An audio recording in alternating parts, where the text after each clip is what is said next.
The game right now is at the plate. High fly ball into right field. She is gone! Welcome back, everyone. And one of my pastimes is piddling in the workshop and listening to old baseball broadcasters like Vince Scully announce a game. Since you are here, let's go play some baseball. Okay, let's see what you got.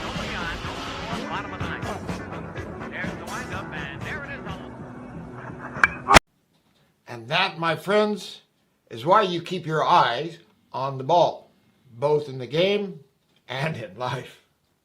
Many years ago, I was in the local market when this American t-shirt caught my eye. Holy cow, I thought. I know this team and had been to many of their home games. I even bought their shirt. Mr. George bought me the t-shirt, but I would rather wear the Colorado Lucky t-shirt. Baseball may be called America's pastime, but we didn't really invent the game. A form of the sport has been around since Fred Flintstone. Think about it for a minute. It's common sense. Who doesn't like a home-cooked meal?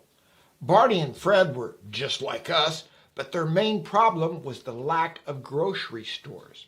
Luckily, there were plenty of rocks and sticks lying around where they lived. Now, both were pretty good at hitting Wild Creature with the sticks, but their pitching was poor. So they practiced throwing the ball to each other in order to eat more. It makes sense to me. Which brings us to this rock. I'm not a geologist by any stretch of the imagination, but Geogol figured out this rock is about 200 million years old. But that's just a ballpark figure.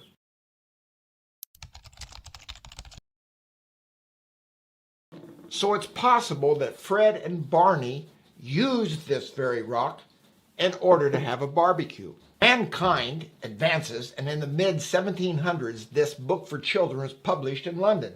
It is widely considered the first children's book in the modern sense, designed not just for instruction, but for amusement.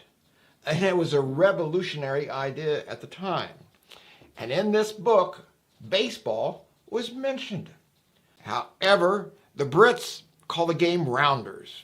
Why that name? The player had to run around 4 bases. Now, most of us are familiar with the phrase, my house, my rules. Even as children, we unknowingly followed that thinking. For example, every playground had different rules, and we would often make up new rules on the fly. Baseball back in the day was no different.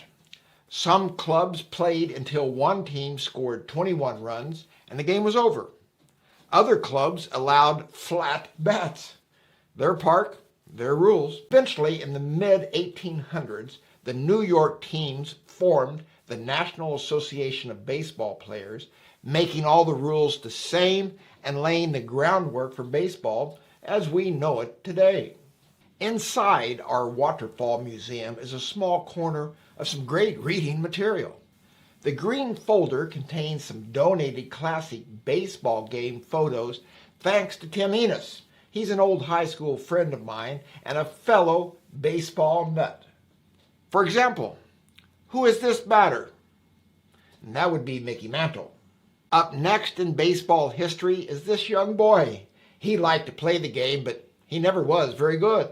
There is an old American saying that goes like this: those who can, do; those who can't, teach.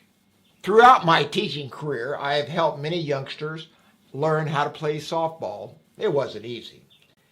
Keep in mind that most of the youth in Thailand never grew up learning how to play the game, and many of the rules seem to come from left field. I always thought the rules were pretty simple, but every now and then I would be throwing a curveball.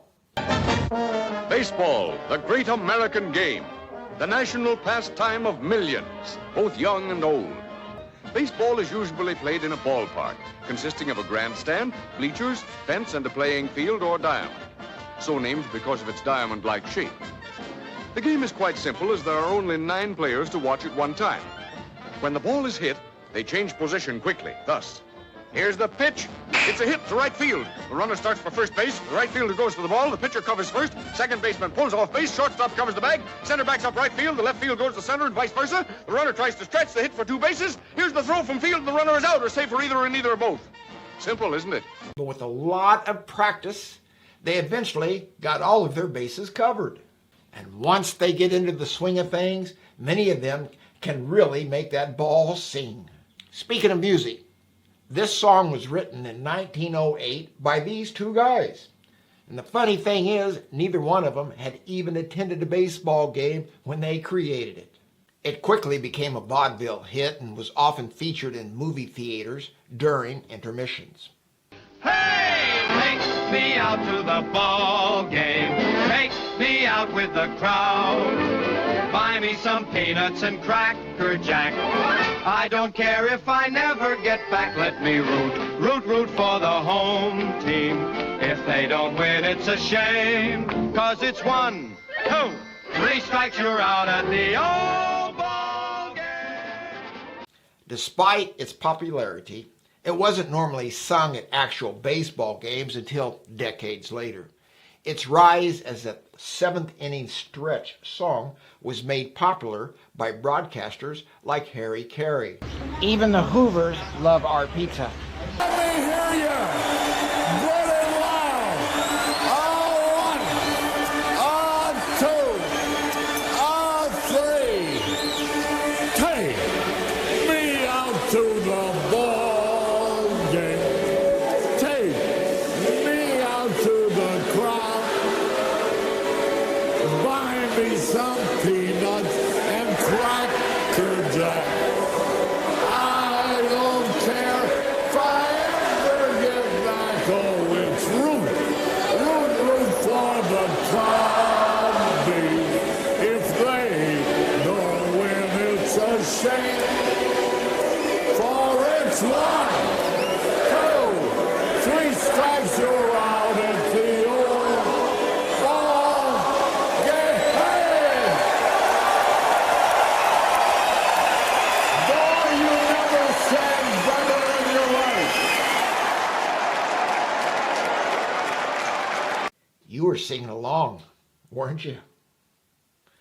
Thanks for watching, and I'll see you later.